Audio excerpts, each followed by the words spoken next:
¿Qué tal? ¿Cómo le va? Buenas tardes. Voy a estar en un minuto nada más con el doctor Vicente Casa. Lo invito porque me parece un momento apropiado para escuchar sus comentarios y sus reflexiones acerca de lo que nos está ocurriendo y de lo que me parece a mí deberíamos, o se debería en todo caso la dirigencia ocupar en estos momentos que son complicados, son difíciles. Pero antes de ir con el doctor Casas quería intercambiar con ustedes, como lo hago habitualmente, algunas consideraciones. La realidad es muy compleja y muy dinámica a la vez. Ayer hablábamos de la necesidad de ir hacia un cambio de mentalidad. Y de eso depende, me parece, la construcción de un proyecto político. Y la clave está en cómo encararlo. Parece fácil, pero en realidad es muy difícil. No podemos cambiar la realidad apelando a reeditar ideas y acciones impulsadas en el pasado y que definitivamente no han funcionado. Porque fíjese hasta dónde hemos llegado y en qué condiciones. No se puede transformar Jujuy con una lógica política agotada al cabo de los últimos 20 o 30 años. La lógica política de la que le estoy hablando, de la que estoy haciendo referencia, tiene que ver con esquemas de pensamiento encapsulados, estáticos, que forman parte del pasado. Hay como una suerte de tensión, una suerte de resistencia entre una dirigencia que insiste con ese pasado y la urgencia de mirar hacia adelante. De manera tal que el pensamiento estático es lo que estamos viendo. Y la realidad requiere lo contrario. Es decir, un pensamiento más dinámico, pero para eso es imperioso desarrollar una mente abierta. Por lo que estamos viendo, no hay propuesta política que tenga como centro de prioridades, por ejemplo, a las personas y a sus necesidades. Además, no hay un proyecto político viable sin una base republicana. Es imposible. Una base republicana sólida y que además se sostenga en el tiempo. El pensamiento estático de las mentes políticas en la provincia de Jujuy nos propone solo convivir con la eterna resolución de problemas del pasado. Pero ¿sabe en qué punto estamos? Mire, ni resolvemos los problemas del pasado, ni nos ocupamos seriamente de los desafíos del presente. Esto ocurre porque no somos ni chicha ni limonada, así de simple. Quiero decir que no terminamos de pasar de ese pensamiento estático al cual hago referencia a un pensamiento más dinámico, más moderno, más ágil. Por ejemplo, ejercer un pensamiento dinámico es ser reformistas. Y ser reformistas no en función de lo que quiere Morales, sino conjugar proyectos innovadores entre el sector público y la sociedad civil. Debemos ir hacia un Estado moderno y ponerlo al servicio de la gente, no al servicio de los dirigentes. ¿Y esto qué significa? Es muy claro, es muy fácil. Es pasar del despilfarro a la austeridad, de la inoperancia a la eficacia y de la ineficiencia a la eficiencia. Así como yo se lo comento, parece una cuestión fácil, pero mire, han pasado 30 años y no se puede lograr. Volver a plantar las dos columnas fundamentales de cualquier sistema político razonable, tema que hemos comentado en algún editorial aquí en el programa. ¿Y esto qué significa cuando hablo de dos columnas fundamentales? Plan de desarrollo, no lo que hace Robles, plan de desarrollo e instituciones fuertes sobre un sistema legal que sostenga ambas cosas. De manera tal de que esto es como una pirámide. Y esa pirámide es la garantía de la gobernanza y de la previsibilidad. Vamos de vuelta. Plan de desarrollo e instituciones fuertes, sostenidas por un sistema legal sólido. Esa es la pirámide. En la medida en que no podamos construir esa pirámide, no va a haber nunca gobernanza y tampoco previsibilidad. En un minuto hablamos de estos temas con el doctor Vicente Casas.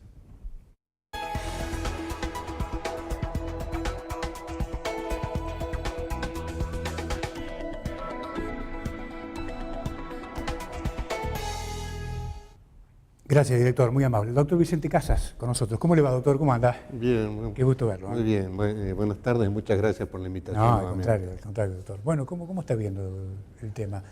¿Usted coincide que se necesita montar una pirámide, un esquema productivo, instituciones sólidas, sostenidas por una base legal, consistente, firme? ¿Cómo lo ve? Sí, coincido plenamente con el comentario que acabamos de escuchar. A lo que de mi parte modestamente le agregaría que es necesario tener en cuenta a la gente. Usted ha hablado de un esquema productivo. Sí, es cierto. Argentina, en la cual está Jujuy, están improductivos hace años. ¿Cómo se podría lograr eso? Que es la pregunta un poco que se desprende, o una de las preguntas que se desprende del comentario que ha realizado. Cumpliendo la ley. Porque cuando el funcionario cumple la ley y cuando la sociedad cumple la ley, muestra la seriedad que debe tener, fundamentalmente por parte del funcionario. ¿Por qué decimos esto? La institucionalidad. Por allí también creo que ha comentado que habría que crear un organismo, un consejo, etcétera, etcétera. Pero yo me permito, antes de la creación de nuevos organismos, que los que están hagan lo que la Constitución les dice que tiene que hacer. Por ejemplo, que los legisladores legislen, que el Ejecutivo administre y gobierne, que el Judicial administre justicia, que los organismos de Contralor controlen. Empezaría por allí. Esto, a estar lo que decimos o transpiramos en la calle, pareciera que hace mucho tiempo se cumple de manera imperfecta, o insuficiente por lo menos. Entonces por eso insisto en el cumplimiento de la Constitución y de la ley, porque entonces es fácil al gobernante, llámese como se llame, no me refiero a ninguno en particular, me puedo referir a lo largo de la historia, o de la historia reciente. Reformamos la ley en beneficio de... Pero resulta que en beneficio de es en beneficio de determinadas personas o de determinada clase dirigente, pero no es en sentido de la sociedad, no es en beneficio del pueblo, no es en beneficio de las clases postergadas, que necesitan el cumplimiento de la ley ya. Todos sabemos que, por ejemplo, un poquito para hacer más global el tema, ¿no? Todos sabemos que estamos pasando una situación económica y social bastante difícil. Escuchamos hace unos días, los economistas han dicho, en marzo va a mejorar, en abril va a disminuir la inflación, en mayo va a empezar a crecer. Pero el hombre común que somos nosotros, sabemos que antes de la opinión del economista está la opinión del político. No es primero la economía, primero es lo político. Y lo político es lo que falta, es lo que está faltando. Porque a esas reglas claras que usted mencionaba, ¿quién tiene que decirlas o darlas? Es la clase política, y no las da. El presidente Macri ha hecho muchas reformas y ha permitido muchos aumentos de tarifas en los servicios públicos. Ya los economistas han dicho, ya anoche el ministro de Economía decía, estos van a ser los últimos, después van a estar librados a los vaivenes de la oferta y la demanda, lo que da la pauta de una economía un poquito más sincera. A mí no me quita el sueño, creo que lo dije alguna vez aquí, que las tarifas de los servicios públicos se aumenten o disminuyan o se subsidien. A mí lo que me quita el sueño es que cuando se aumentaron las tarifas todos estos años, no le exigieron a las empresas prestadoras de los servicios que cumpla el proyecto de inversión que por contrato licitatorio debió haberlo cumplido. Es decir, en concreto, el que no tiene gas, el del barrio postergado, el humilde, el pobre que no tiene gas, no lo ha tenido a pesar de los aumentos del gas. Y no lo va a tener porque hasta ahora no nos han dicho cuándo van a hacer la inversión. Eso sí me quita el sueño. Por eso insisto, le aumentamos las tarifas, perfecto, pero le demos a la gente que no tiene el servicio. Eso, como esa inversión, yo no la he leído, y si estoy equivocado, me encantaría que hoy mismo, mañana, me desmientan y me digan se está invirtiendo en tales ramales de gas o de cloacas o de agua potable o lo que sea. Me encantaría, no tendría problema, hasta me sentiría feliz de haberme equivocado. Pero esa solución a los problemas de la sociedad no llega. Por eso es su reclamo, porque usted dice muy bien, la clase dirigente, ¿para qué está? Para gobernar a todos, a todos. ¿Y qué necesita para gobernar? Necesita de la afluencia de ideas. El mundo siempre está sediento de ideas. La historia de la humanidad lo tiene dado. La Revolución Francesa, ¿qué quería? Ideas nuevas. El Mayo francés, que alguna vez lo tocamos también, ¿qué quería? Ideas nuevas. Eso es lo que quería. Y hoy también se impone en el mundo, en Argentina y en Jujuy, la proliferación de ideas nuevas para salir de la postración, de la pobreza, de la ignorancia, ahora, etc. ¿cómo, doctor, usted que tiene una vasta experiencia en todas estas cosas, usted advierte aquí en la provincia de Jujuy, por lo menos es lo que yo veo, es muy difícil discutir ideas, porque se están discutiendo cargos hoy. En esto están los candidatos. Mire, esto corre por cuenta mía, no lo voy a comprometer a usted, pero esto, hasta el propio gobernador está discutiendo cargos y los hipotéticos candidatos a gobernar Jujuy están en lo mismo. En esto está la política, no lo que usted dice en la búsqueda de nuevas ideas. Cuando la gente se da cuenta, así es muy difícil. Cuando la gente se da cuenta que ese pensamiento que usted dice es cierto, cunde el desánimo y la política desaparece para convertirse en intereses personales. Y eso es lo lamentable. Sí, yo vivo en Jujuy, camino sus calles, etc. Y tampoco he visto ideas. No quiero cargar ninguna tinta ni ningún acento en nada ni en nadie. Un ejemplo de lo que usted está diciendo nos lo dan las conclusiones del Pacto Educativo, Sí. que hace pocos días se ha publicado. Así es. No se ha publicado el pacto, al menos yo no lo encontré, pero sí se ha publicado una exposición que el gobernador habría realizado. A mí me parece bien el Pacto Educativo. Siempre hay que revisar los temas de la educación, porque en la educación está el presente y el futuro de la sociedad. Siempre hay que estar en constante revisión de ello. Pero el Pacto Educativo, ¿qué nos plantea? Nos hace un diagnóstico. Nos dice capacitación de docentes, educación para los niños, jóvenes y adultos, reparación de escuelas, construcción de edificios escolares. Pero eso está en lo corriente, eso ya lo sabíamos. Lo que no nos dice el Pacto Educativo son las metas. Son las metas a las que quiere llegar. Entonces vamos a empezar un camino que no sabemos a dónde. Con la agravante que para la reparación y construcción de escuelas va a pedir un crédito internacional. 300 millones de dólares. No veo mal los créditos, pero esos gastos tienen que salir de lo corriente. Entonces, eso es lo que preocupa, y volvemos a lo mismo, con que usted me estaba preguntando recién. Cuando se inicia un gobierno, el gobierno lanza la plataforma sobre la cual va a trabajar. Ahora, cuando un gobierno termina, este es el último año de la gestión, hay muchas cosas que ya debieron haberse realizado antes y no se han realizado, y ahora ya puede ser tarde para el último año de gestión. Entonces no quiero decir nada contra nadie, sigamos en el pacto educativo, pero no nos aporta metas. Por ejemplo, yo quisiera avanzar un poquito para que se entienda. El plan Conectar Igualdad era una meta, Bueno, ya no está. Bueno, esas metas hay que conseguirlas. Quizá no fijarnos cómo va a ser la educación dentro de 50 años, porque no sabemos qué caminos va a llevar, pero sí cómo podemos trabajar para los próximos 5 o 10 años. Y después los planes educativos se irán reformulando solos.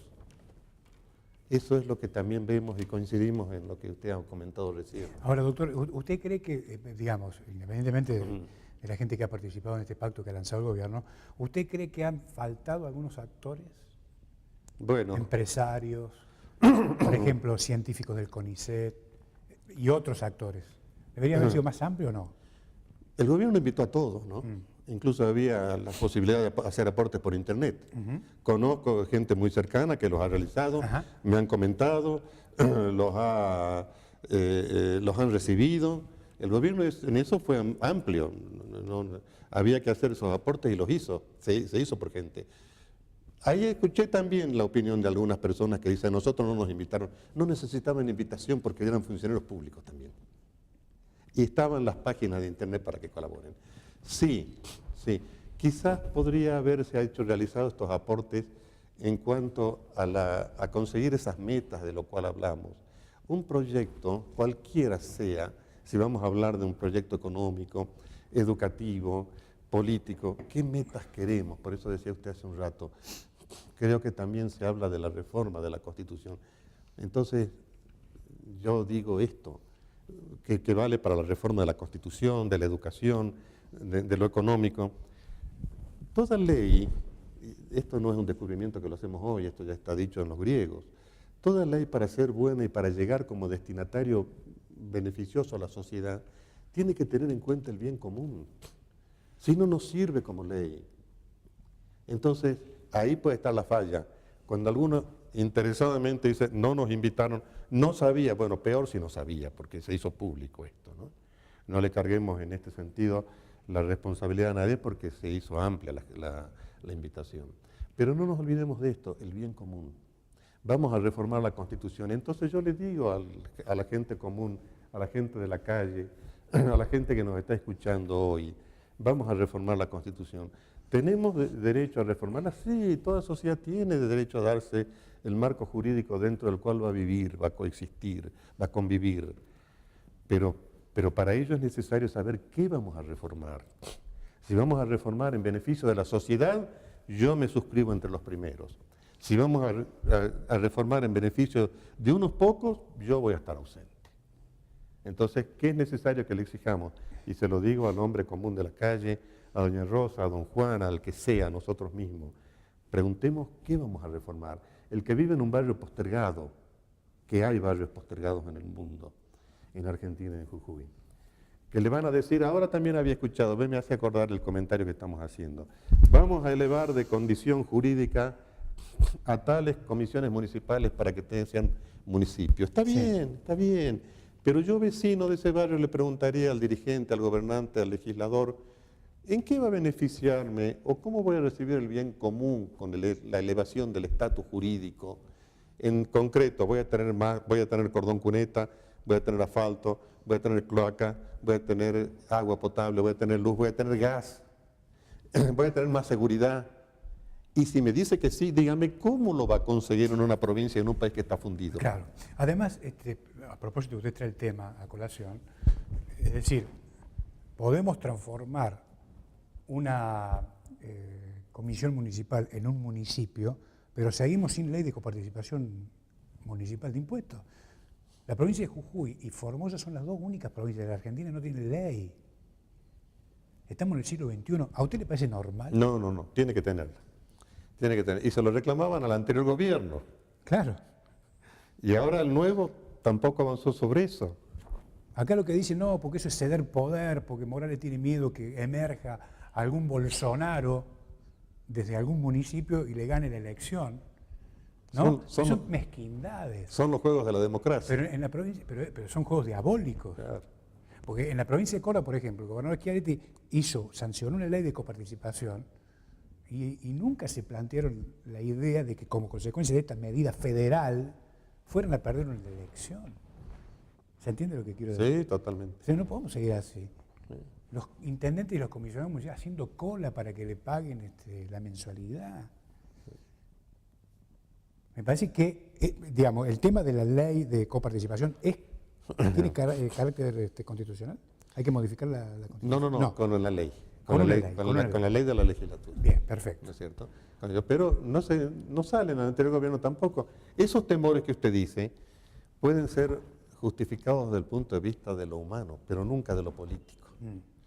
justamente el político es el que tiene que abrir las puertas. Eso es lo que decía el comentario suyo también, que me detuve unos segundos pensando. Abrir la mente. La apertura de ideas. Claro. La apertura de ideas, por eso hace rato mencionábamos, el mundo siempre va a estar sediento de ideas. ¿Por qué? Porque siempre quiere vivir mejor. Ahora, yo le digo una cosa, mire, de acuerdo a los últimos acontecimientos, acá el que tiene ideas lo castigan y el que no las tiene lo premian. Pareciera que es así. No vamos a hacer nombres propios, pero ¿no lo ve así usted? Pareciera que es así. Pero entonces el mundo del revés. Sí. Entonces esto, ¿cómo podemos hacer? Que la sociedad, que los medios de comunicación utilizan un factor importante para llegar a ellos, la sociedad comience pacíficamente a reclamar estos cambios y destaque, señale al que tiene ideas para que llegue a los lugares que tiene que llegar. Esto no estamos descubriendo nada de la historia del hombre en su paso por la vida. Ideas nuevas. ¿Por qué? Como decía recién, porque el mundo necesita cambiar.